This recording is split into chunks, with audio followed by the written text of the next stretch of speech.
সুপ্রিয় শিক্ষার্থীবৃন্দ, এখানে আমরা আজকে যে টপিকস নিয়ে আলোচনা করব সেটা হলো বাংলা ভাষা রীতি। বাংলা ভাষার প্রধানত রূপ দুটি আমরা সবাই জানি, সাধু রূপ এবং চলিত রূপ।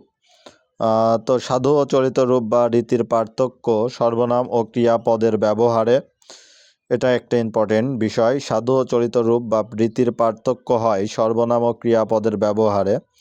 সাধু ও চলিত ভাষা রীতি অভিন্ন ব্যবহৃত হয় অব্যয় পদে, মানে অব্যয় পদে যখনই সাধু এবং চলিত ভাষা রীতি ব্যবহার করা হয় সেটা আর মানে পরিবর্তন করা যায় না।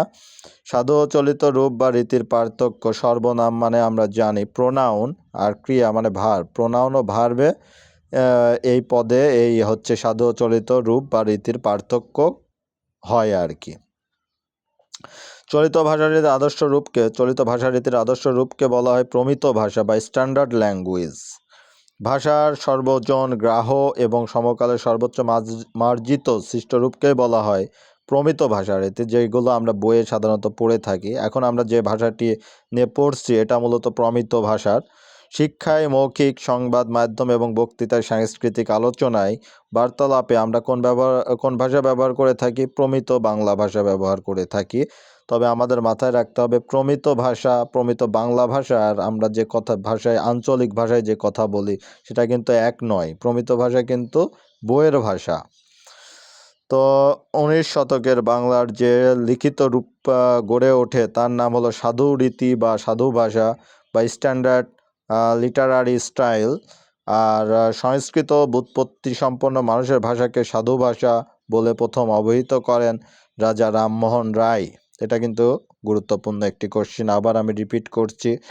সংস্কৃত ব্যুৎপত্তি সম্পন্ন মানুষের ভাষাকে সাধু ভাষা বলে প্রথম অবহিত করেন রাজা রামমোহন রায়। ঊনবিংশ শতাব্দীতে চলিত ভাষার সাহিত্যিক রূপের প্রথম প্রকাশ ঘটে টেকচাঁদ ঠাকুরের আলালের ঘরের দুলাল উপন্যাসে। চলিত ভাষাকে সাহিত্য ভাষা রূপে গ্রহণের সাপেক্ষে আন্দোলন শুরু হয় প্রমোদ চৌধুরীর সবুজপত্র পত্রিকার মাধ্যমে। রবীন্দ্রনাথের চিঠিপত্র, ডায়েরি পর্যায়ে রচনাসমূহ রচিত হয় চলিত ভাষারীতিতে। বাংলা সাহিত্যে চলিত ভাষারীতির প্রবর্তক হলেন প্রমোদ চৌধুরী। তবে সাধু ভাষার প্রয়োগ মেলে রাজা রামমোহন ও বিদ্যাসাগরের রচনায়। সাধু ভাষার মার্জিত রূপ ব্যবহৃত হয় বিদ্যাসাগরের হাতে।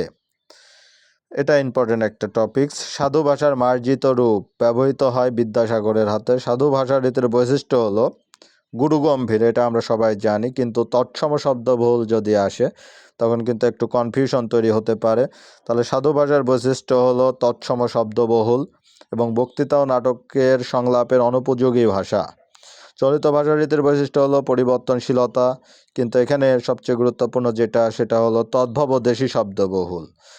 চলিত ভাষা রীতির বৈশিষ্ট্য হলো তদ্ভব ও দেশি শব্দবহুল, আমি রিপিট করলাম, এবং ব্যাকরণের সুনির্দিষ্ট নিয়মের অনুসারী নয়।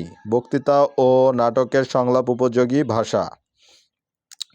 এখন অভ্যন্তর শব্দের অর্থ আমরা জানি ভিতরে, অদ্রি শব্দের অর্থ পর্বত, অরুক্ত শব্দের অর্থ হলো লাল বা রক্তিম, কুহেলি শব্দের অর্থ কুয়াশা, সৌষ্ঠব শব্দের অর্থ হলো গঠন, আর দর্পণ শব্দের অর্থ আমরা সবাই জানি আয়না। সাধু ও চলিত ভাষারীতির সংমিশ্রণকে গুরুচণ্ডালী দোষ বলে, যেমন পোড়া। সব সাধু আর পোড়া হচ্ছে চলিত রীতি। তো সঠিক প্রয়োগ হবে শবদাহ বা মোড়া পোড়া। গুরুচণ্ডালী দোষের ফলে ভাষা হারায় কি?